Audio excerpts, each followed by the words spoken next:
तो hello guys, आज की वीडियो में हम बात करेंगे कि मनी मेराज भोजपुरी या हीरो से कितना रुपए कमाए हैं यूट्यूब से।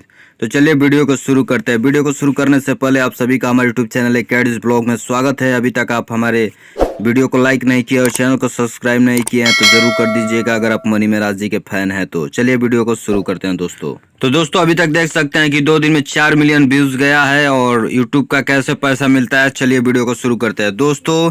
1000 व्यूज पर $1 मिलता है, यानी अगर आपका व्यूज 10,000 व्यूज चला गया तो उस पर $10।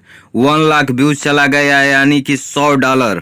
ये कंफर्म नहीं होता है लेकिन अनुमान की मात्रा से हो सकता है दोस्तों ऐसा ही। और $1 की कीमत आप लोग जान सकते हैं 75 या 72 रुपया होता है। और 1 मिलियन यानी $1000 और 4 मिलियन है तो यानी $4000, यानी कम से कम ये 3 और 4 लाख के आसपास हो सकता है। अनुमान के अनुसार इतना इनकम कमा चुके हैं। तो दोस्तों वीडियो कैसा लगा प्लीज़ वीडियो को लाइक और चैनल को सब्सक्राइब जरूर कीजिएगा, आप मनी मेराज जी के फैन है तो।